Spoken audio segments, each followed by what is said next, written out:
Hello, it is Ryan, and I was on a flight the other day playing one of my favorite social spin slot games on ChumbaCasino.com. I looked over at the person sitting next to me, and you know what they were doing?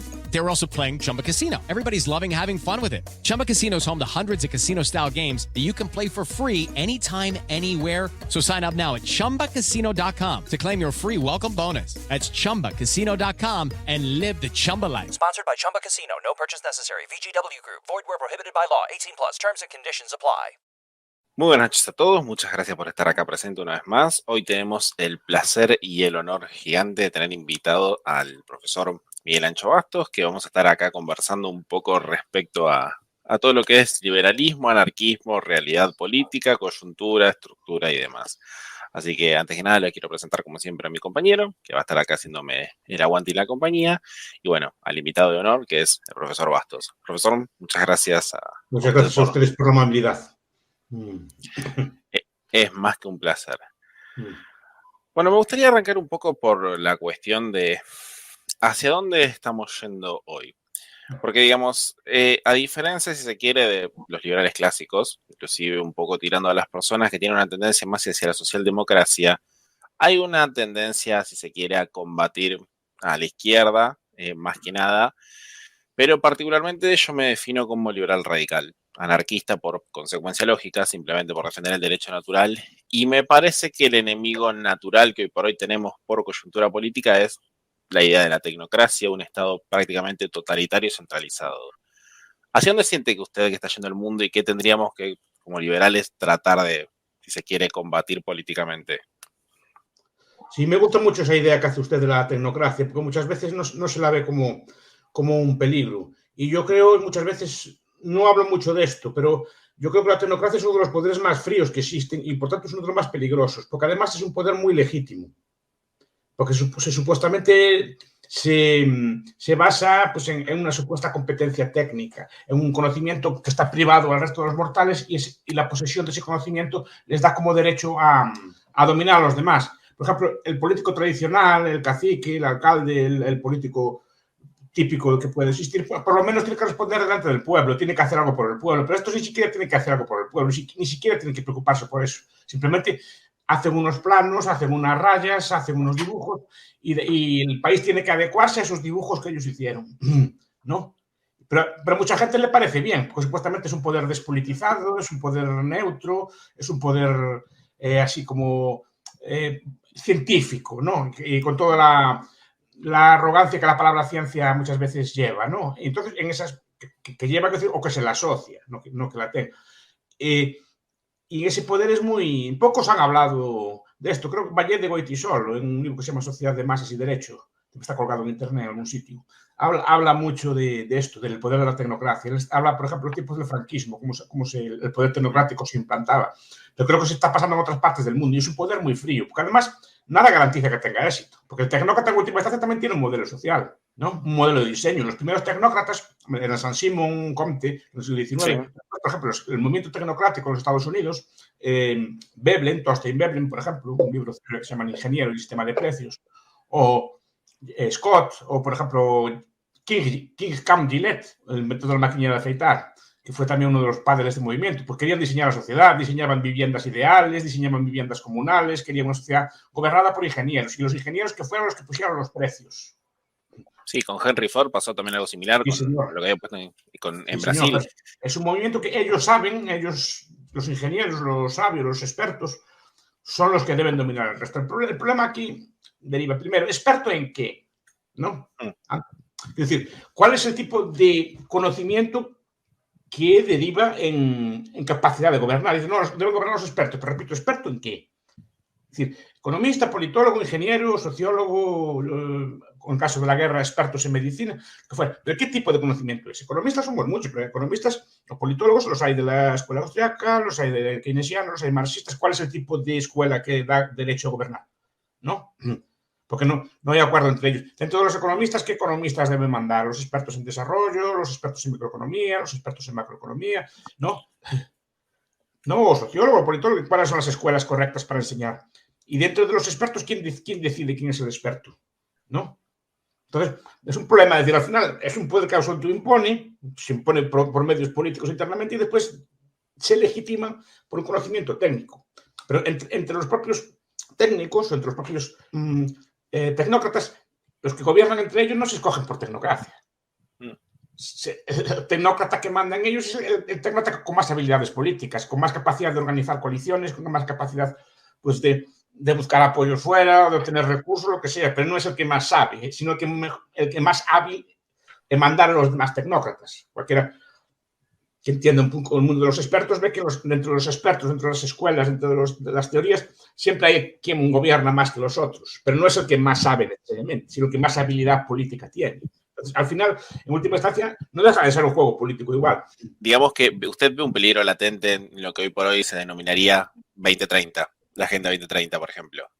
Es un ejemplo de este estilo, hecho por, bueno, la Agenda de los Objetivos del Milenio, pues unos señores en la ONU, que no sé quién los nombró, ¿no?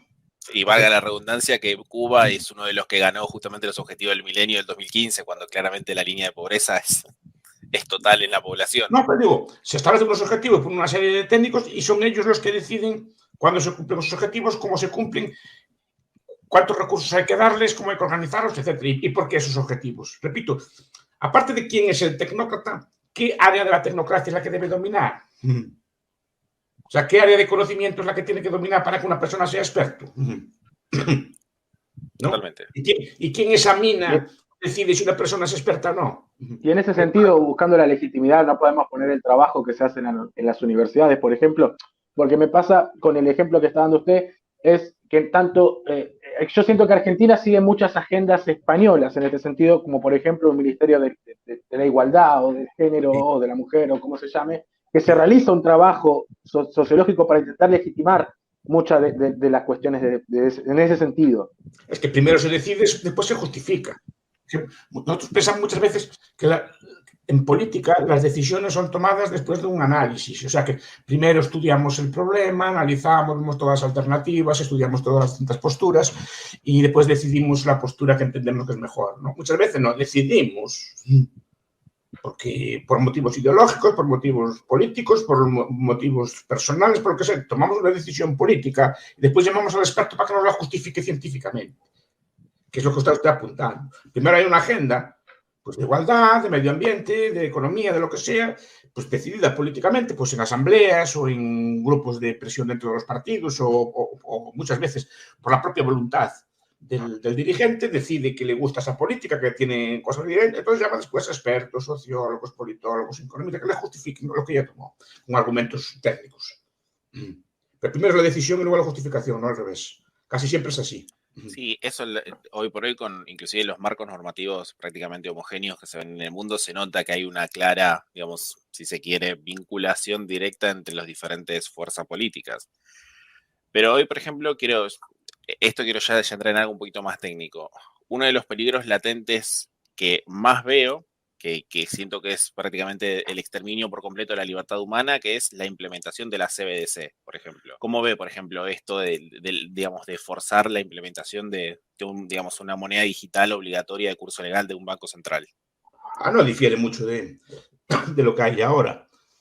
La única diferencia de la moneda digital es si se excluye el dinero físico. Y se ve como el dinero físico como un enemigo, el dinero físico aún sigue siendo una garantía de libertad y de anonimato.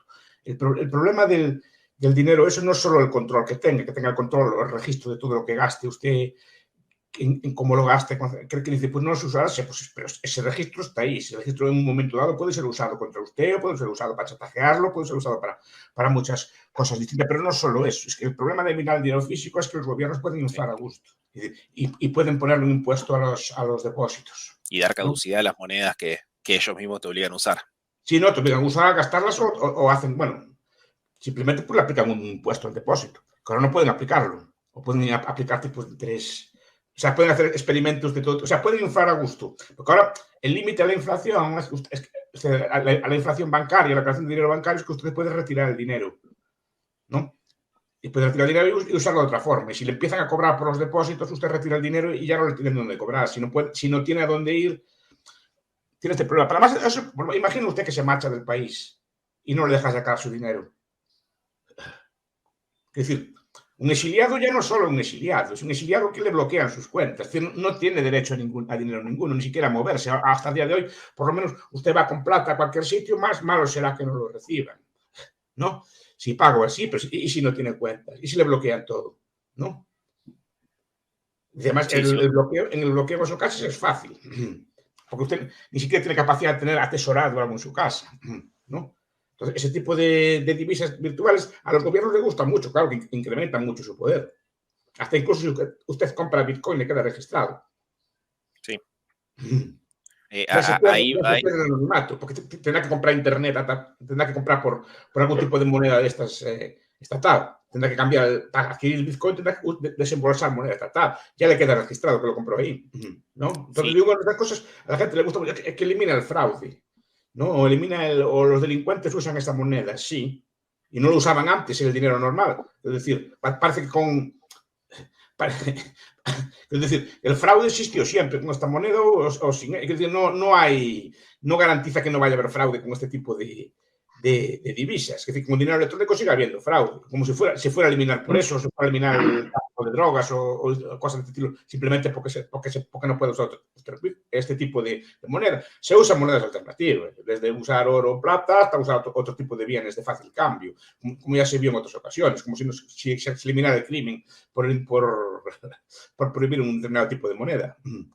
Hasta que o se hace a nivel mundial o si no la gente tesoraría dólares o moneda de otros sitios y comerciaría con ellas.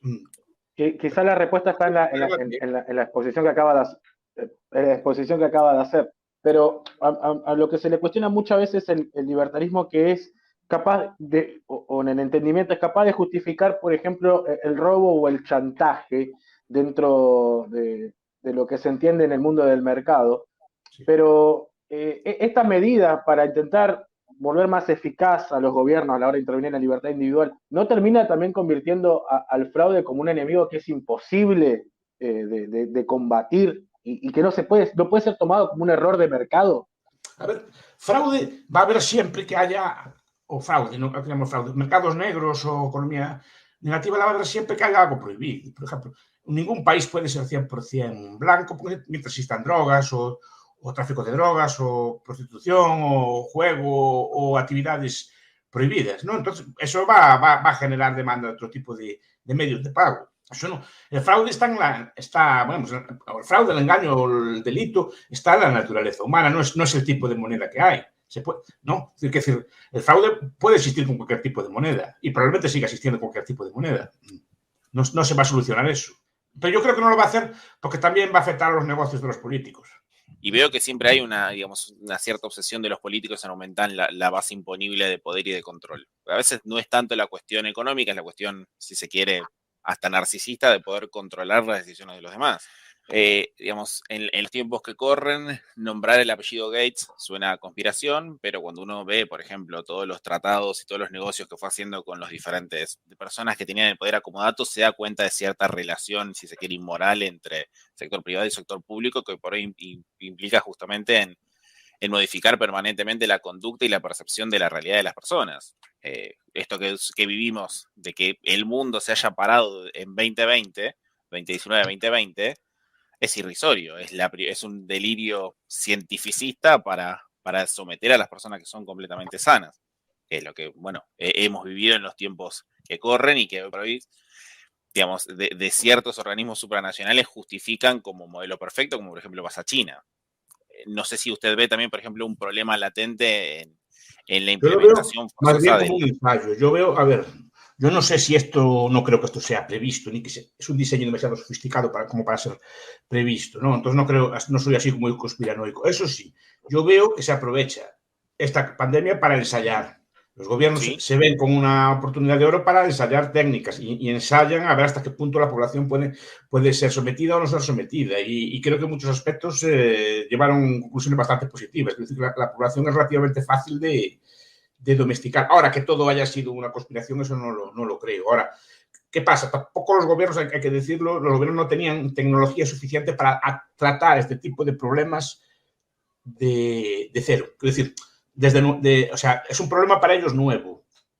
Es decir, que no están acostumbrados a tratar. Desde el siglo XIX había como un debate, ¿no?, en las ciencias sociales sobre cómo abordar las epidemias, los contagionistas y los anticontagionistas. Es decir, unos apostaban por crear soluciones de mercado, soluciones de sociedad civil para atender a las pandemias, ¿no?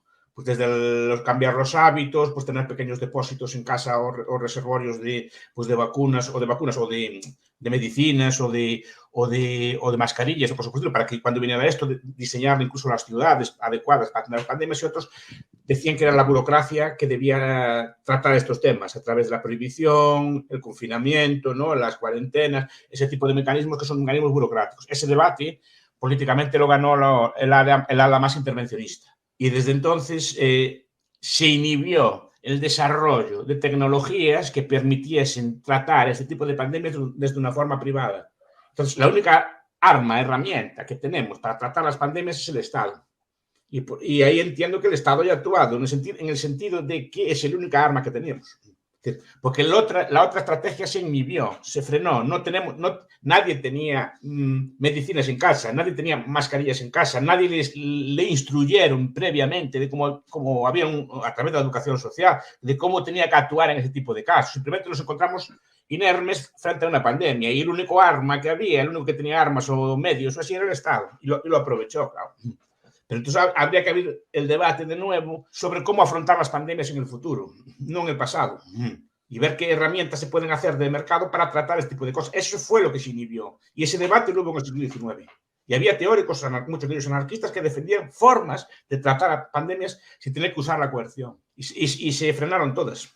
Entonces quedamos desprotegidos. Entonces, la única herramienta que teníamos es esta, y el Estado la aprovechó y creo que en algunos casos la usó para aprender. Bueno, pero si algo vimos en el 2020 es que tanta intervención está bien. Uno a nivel individual con el paso del tiempo dice es mucho tiempo, pero si lo desarrollamos en un lapso histórico, no fue tanto donde la población ya en un momento dijo basta, un sector de la población de diferentes países dijo basta, dejarnos cuidarnos a nuestra manera, y también eso hace una reacción, o sea, no me quiero caer en esta, pero en una conciencia en donde ya hay un momento donde el gobierno interfiere mucho en la vida privada. Sí. Y ahí va con esta pregunta a la que quería caer. Hoy en día notamos que el movimiento liberal libertario ha tomado una puesta en escena en Latinoamérica en general, en Argentina sobre todo creo que se nota más por la figura de Javier Milei, y uno ya que ha pasado por una política tanto juvenil como ya un poco dentro del lado más grande, por cargos, etcétera, etcétera. Particularmente me doy una idea de que no es la solución. La pregunta a la que voy es, usted, desde la perspectiva ANCAP, libertaria, voluntarista, pongámosle el nombre que sea, que más cómodo le queda a cada uno, ¿sigue siendo una opción potable el buscar un político que represente determinadas ideas con las de uno para poder cambiar el sistema desde adentro? Sí, pero sin muchas expectativas. Yo creo que ese tipo de político es necesario en el sentido de que abre debates en la sociedad y llega a sectores que no se habrían llegado de otra forma. Incluso se pueden plantear algún tipo de medidas. Ahora, no tengamos nunca unas expectativas demasiado altas, ¿no? En el sentido de que al final un político sea el más santo de los políticos, cuidado, y el más capaz. Yo creo que Milei es capaz y es una persona honrada. No es ese el problema. El problema es con quién se tiene que juntar. Un poder no es él solo. Primero, la gente que lo rodea en su propio grupo. Si es, digamos, de confianza o no, que no lo sé. Y después que tiene que pactar con partido del sistema. Y tiene que tomar muchas posturas que lo van a obligar a posicionarse. Imagine que es lo que llamamos en España una bisagra, que está en el medio y tiene que decidir él cuál de los dos bandos es el que gobierna. Al final tiene que mojarse, ¿no? Y al final, ese tipo de políticas, como no va a llegar, es difícil que llegue él solo, va a tener que pactar con sectores ya existentes y seguramente va a tener que entrar en contradicción muchas veces. Y eso es normal, cuidado, no lo estoy criticando. Te digo que no llevemos demasiada expectativa. Ahora, que es bueno que por lo menos esos debates lo saben. Yo soy muy gramsciano y ¿no? Me gusta mucho la idea. Primero, Gramsci decía, no hagamos la revolución, hagamos socialistas. Si hacemos muchos socialistas, los socialistas van a pedir socialismo. ¿Qué es lo que pasa en países como los nuestros? Yo vi el otro día un índice pues, de los valores ideológicos de los pueblos del mundo, ¿no? españoles, argentinos y algunos otros más, estamos de los países más de izquierdas del mundo. Más de izquierdas del mundo, en la mentalidad social. O sea, los gobiernos que tenemos son demasiado de derechas para el pueblo. Miren lo que estoy diciendo. Si pudieran pedir más, pero claro, eso es fruto de una estrategia muy bien lograda. Italianos, países... Es decir, porque primero hagamos los socialistas. Si hacemos socialistas a través de los medios de comunicación, a través de los medios de comunicación de masas, a través de las escuelas, a través de las universidades, a través de los libros, etcétera, si conseguimos hacerlos, ya la gente va a pedir socialismo, no hace falta revolución ninguna. Ya ellos piden socialismo y ya lo obtienen en muchas ocasiones. Entonces, la idea primero es esta, paciencia, que muchas veces nos falta paciencia. Una cosa que tiene el capitalismo es una economía de la paciencia, en el sentido de que ahorra, no quiere gastar todo ahora y no quiere todo inmediatamente, sino que piensa en el futuro. Eso es el capitalismo. Bueno, pues seamos un poco capitalistas también en las ideas. Es decir, calma, vamos a crear capitalistas primero. Vamos a crear primero gente de este estilo si somos capaces. Primero, este es nuestro trabajo, punto. Y después ya vendrá el resto. Porque si no, vamos a tener un gobierno. Podríamos tener prácticamente un gobierno liberal, un gobierno que defiende estas cosas en un pueblo que no lo es. Eso dura 10 minutos. Porque si el pueblo no entiende lo que está haciendo, va a durar 10 minutos. Aunque el político sea muy agradable, aunque el político sea muy carismático, si la gente, o por lo menos un porcentaje significativo de la población no entiende qué es lo que está haciendo, ese gobierno va a durar poco. Es pasto fácil de la demagogia, están diciendo está robando a los pobres, está haciendo así, no entienden lo que hace, es fácil acabar con él. Primero hay que crear una base que lo defienda y que lo entienda. Como tienen los socialistas o como tienen los peronistas, tienen una base que defiende o una base intelectual de personas que defienden esas ideas y que las entienden y que las apoyan. Nosotros tenemos esa base.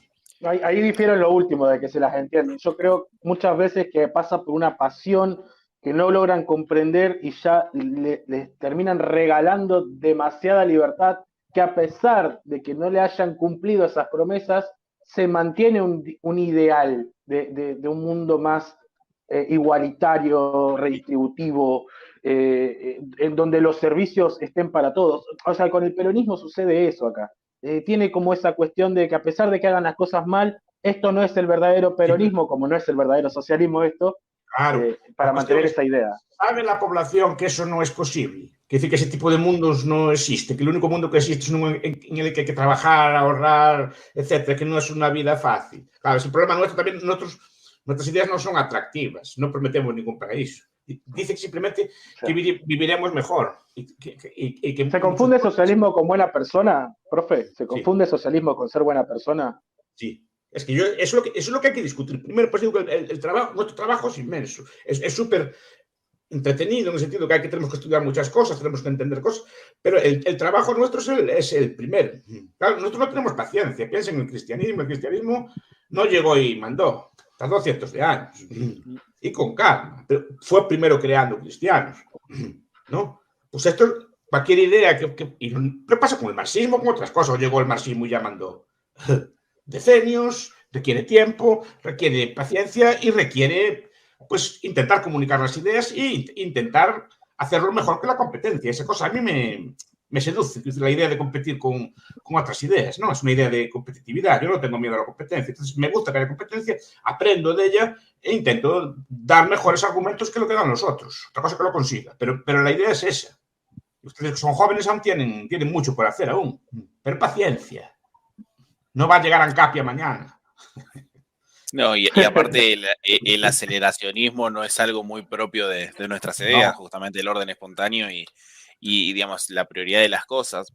Pero respecto a lo que en un momento planteó de Milei, inclusive yo tengo discusiones acá con fundaciones liberales, yo tengo mis dudas y mis opiniones respecto a eso, pero me preocupa más un liberal en el Estado que alguien que sea un derrochador. Porque un Estado eficiente me parece que es todavía más problemático para lo que es la libertad como fin del ser humano en sí mismo. No sé qué le parece esta idea. Puede ser, y es correcto. Un Estado, a veces es lo que digo yo, el problema a veces que hace la derecha es que hace el gobierno eficiente.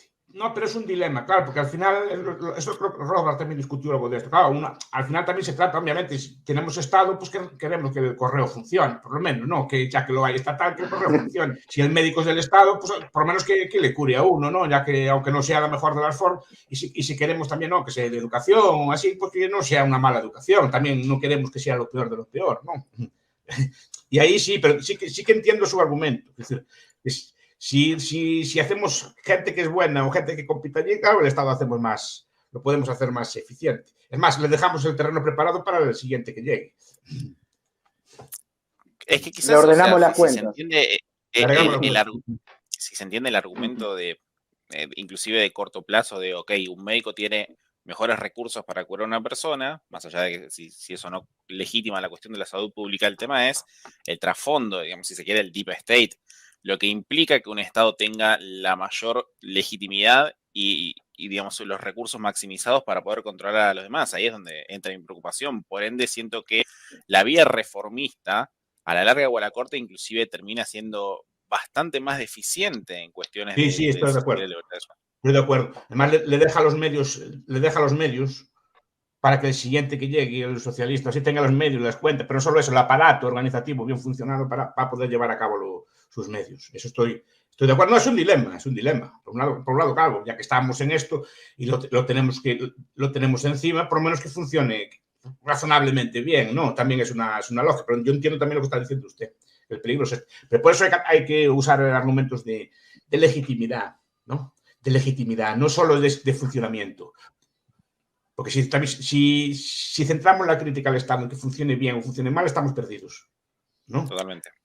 Tiene que ser una crítica de otro tipo. Tiene que ser una crítica de legitimidad, ¿no? Esto es, ¿quién es usted para mandar en mí? ¿Quién es usted?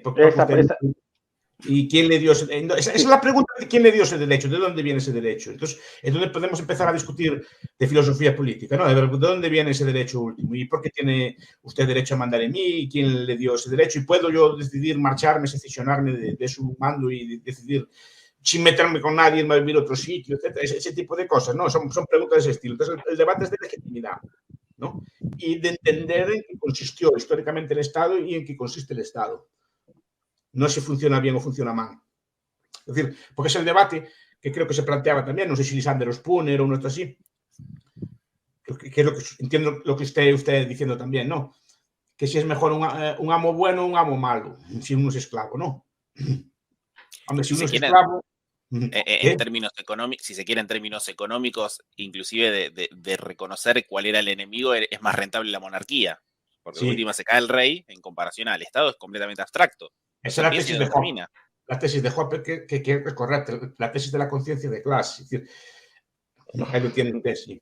El rey era una persona. Más que una de las astucias del Estado es que el Estado es abstracto. Usted no le paga impuestos a Cristina o a Fernández, usted le paga impuestos a la República Argentina, ¿no? Cuando la República Argentina no tiene existencia ontológica, no es un ser que le pueda dar a usted dinero. Quien recibe el dinero en última instancia pues es Cristina y ellos lo reparten obviamente de acuerdo con unas normas, lo reparten con unas cosas, pero lo reparten ellos con los criterios que tienen ellos. No es que se lo dé, en última instancia va a las manos de Cristina y Cristina lo reparte. Pues tanto para sanidad, tanto para salud, tanto para esto, para otro, o lo que sea, ¿no? Y a veces incluso algunos roban de ese dinero. No estoy diciendo caso concreto ninguno, pero digo que a veces se da ese fenómeno. Pero digo que al final ese dinero no va a la República Argentina, va a las personas que dicen que representan a la República Argentina. Entonces, pero a eso me refería. Es decir, si uno es esclavo, obviamente prefiere que el amo sea bueno, que no le pegue o que no le azote y que ese tipo de cosas, ¿no? Y efectivamente hay estados que no son así, hay estados que no le azotan a la gente o que no le pegan o que no abusan demasiado de ella, digamos, ¿no? Otros sí. No todos los estados, hay que ser honrado, no todos los estados son iguales. Pero todos son estados. Voy a hacer una pregunta lo más criolla posible, lo más sencilla, porque creo que esto le puede servir a más de uno. Si los individuos en general entienden, porque es algo que se dice mucho, por lo menos lo voy a poner acá en Argentina, que es donde más lo he escuchado, inclusive en Chile también, que trabajo con chilenos, ellos entienden que los políticos son malos. Ellos entienden que dentro de la administración pública todos chorean, todos roban. ellos entienden de que el político vive mucho mejor que el individuo común, el que trabaja y que se levanta todos los días a trabajar.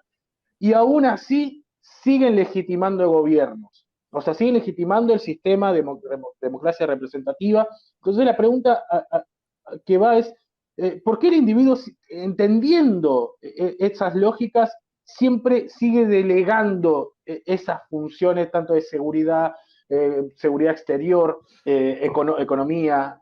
Porque no lo ven como rasgo esencial, lo ven como un rasgo accidental. Dice, no, es como decían los ingleses, los antiguos, ¿no? Si el buen rey José supiera lo que hacen sus ministros, ¿no? Pues siempre hay ese como que el gobernante no sabe lo que hacen la gente, que hay el buen rey José, o el buen rey Carlos, o el buen rey Adolfo, o el buen rey que fuera así, que el buen rey es el buen rey, pero no sabe lo que hacen sus ministros, ¿no? Por detrás. Y aquí algo así, como que la idea de que la república, por eso se identifica la república, el reino, España, Argentina, así, son buenos en general, o el gobierno es en general, pero solo que en este momento hay malos gobernantes, ¿no? Entonces, supuestamente quitándolos o así, pues poniendo otros que en algún sitio deben estar, ¿no? En algún sitio deben estar las personas justas que hay que sacar y poner ahí, ¿no? Están escondidas en algún sitio, pero trayendo a las personas. Y por eso siempre hay esa ilusión. Se fija cuando hay un gobierno nuevo. Siempre durante un año o dos hay ilusión, ¿no? Que llega la gente nueva, esto va a ser nuevo, vamos a regenerar, vamos a cambiar. Y al final entran en las mismas lógicas, porque la política tiene unas... Tampoco es culpa solo del político, en el sentido de que, aparte que tiene que tener unas características para estar ahí, normalmente a uno no lo van a hacer ministro a su casa, ¿no? Ni llega presidente estando en su casa leyendo libros, normalmente tiene que hacer algo para llegar a serlo, normalmente pues es intrigar, hacer juego político, estar en este tipo de cosas, ¿no? Pero hay esa idea, ¿no? De que el gobernante es distinto, cambiando el gobernante podremos sacar. Entonces, siempre en algún sitio tenemos gente nueva y podemos cambiar el gobierno y regenerar la sociedad, etcétera, hasta que la gente se cansa. Y por eso decía que no es solo culpa del político, la dinámica de la competencia política, la dinámica del juego político también los lleva a ser así. Y saben que si no son así, no sobreviven en ese juego. Entonces, esa discusión, entonces, claro, esa discusión que se lleva es la de, o sea, lo contrapongo con las discusiones culturales, ¿no? Los otros, los liberales, libertarios, lo que sea, buscamos la independencia del individuo por sobre el Estado, o sea, eliminar el Estado, chao, convivamos con un sistema privado, mientras los republicanos siguen buscando la idea de la gente más honorable, la gente que nunca miente, para poder organizar un gobierno como la gente, por así decirlo. Sí, una idea platoniana, si se quiere. Sí, y escogidos por elección, no por un examen. Pues supuestamente para escoger ese tipo de personas tan sabias se me hace como un tribunal de sabios o de ancianos que seleccionan así a la gente más competente, porque la elección, por desgracia, no es la mejor forma para dilucidar este tipo de cosas, ¿no? Pero hay esa idea de que podemos reformar, podemos cambiar. Pero repito que la política tiene una dinámica. Y eso, sea bueno o malo la persona, si se mete en esa dinámica está perdido. Por ejemplo, tiene que poner a los suyos con independencia del mérito. Eso hay un libro muy bueno, en ambientes libertarios no se le hace mucho caso, que es El Manual del Dictador, de Bruce Bueno de Mesquita. No sé si lo conocen. Sí. Pues ahí explica las leyes de la política, porque son leyes, es decir, que es así. Yo si gobierno o si gobierna el más santo que quieran ustedes, el más liberal que quieran ustedes, va a tener que poner gente suya, aunque sea muy incompetente, porque le dirán, oigan, yo me partí la cara por usted, yo luché por usted, y ahora va a poner a uno por mérito, porque que le vaya a trabajar para usted hacer el mérito. No sé si me explico, ¿no? Y es lógico que sea así. O sea, y no solo eso, que tiene que tener contenta a su gente, porque si no lo echa fuera. Ese tipo de lógicas están implícitas en el juego político. Y a una persona buena la transforman en mala. Por pura supervivencia. Si no, no vales si no eres. Sí, eso Claro. totalmente. La competencia política es un juego de suma cero, no es un juego de suma positiva. Cuando Oppenheimer nos habla de los medios económicos y medios políticos, el medio político es un medio en el que uno gana a costa del resto. A diferencia del mercado, que podemos ganar los dos. Y normalmente ganamos los dos en cualquier interacción. Pero el juego político, al ser de suma cero, es un juego exclusivo. Tienes que echar a los otros y tienes que imponerte tú sobre los otros y tienes que usar artes para echar a los otros. No es que el otro no se va a retirar de buena gana. Pues tienes que usar todo tipo de trampas, arterías o contiendas. ¿Qué pasa? Que las contiendas, gracias a Dios, son democráticas, no son con las armas como eran antes. Pero Lo que es la contienda democrática es una especie de contienda, pero muy dulcificada, en la que no hay armas ni guerras, pero es una contienda igual, ¿eh? Por eso cuando hay campañas electorales es cuando salen las mayores filtraciones, o cuando se hacen rumores, o cuando se hacen ataques más duros, o movilizaciones más duras, porque es un juego de excluyente. O ganas tú o gano yo. Permítanme una definición que va a parecer más largo, pero creo que la respuesta va a ser más cortita. Si se quiere, y si mi interpretación no es errónea, permítame estar equivocado, considero que es un error drástico, inclusive que relativiza el valor, si se quiere, ontológico de la vida humana, interpretar el liberalismo como un marco institucional. Para mí, sustancia moral. Derecho natural puro y duro, si se quiere, más que nada el respeto de cada persona como desarrollo, como fin en sí mismo. Cada persona es única y irrepetible, y al haber un tiempo de vida limitado, me parece que esa persona tiene todo el derecho, si se quiere, de hacerse de los medios posibles para alcanzar su propia felicidad. Pero me parece que la respuesta lógica a entender el liberalismo es únicamente como una cuestión anarquista. Me parece que cualquier otra, digamos, si se quiere, disminución de grados o de digamos, legitimación de cierta autoridad centralizada es un poco una cuestión, si se quiere, que rompe la ética de lo que significa la libertad. ¿Qué le parece a usted? Porque es un agresor, es una agresión. Pero claro, lo que dice usted es muy correcto, pero el anarquismo no es más que llevar el liberalismo a todos los ámbitos. Simplemente eso. Es decir, a veces me dicen, no, es que el mercado de las patatas debía estar liberalizado. Vale, bien. ¿Y por qué no el de la justicia? ¿O por qué no el de las obras públicas, infraestructuras? Porque la pregunta es, ¿qué tienen de particular esos bienes que no tengan los otros? Es decir, esos bienes no fueron alguna vez prestados de forma privada, no solo privada en el sentido de mercado, sino a través de la sociedad civil. No fueron prestados una vez, pueden ser prestados. Es decir, ¿cuál es el problema que tienen esos bienes? ¿No? Si el liberalismo es bueno, ¿por qué tienen el socialismo en la justicia? El socialismo, ¿qué decir que usted que el socialismo en algunos ámbitos es mejor que en otros? ¿Por qué tiene socialismo en las obras públicas? ¿No? ¿Qué tienen de particular esos bienes? No se hacían históricamente carreteras, puentes, calzadas, ferrocarriles de forma privada. ¿Por qué tienen que ser hoy de forma socialista? ¿No? Es decir, el debate es ese. Igual que el argumento de Molinari, en su momento, por eso lo llama el primer capitalista, es llevarlo a la defensa, ¿no? Llevar el tema a la defensa.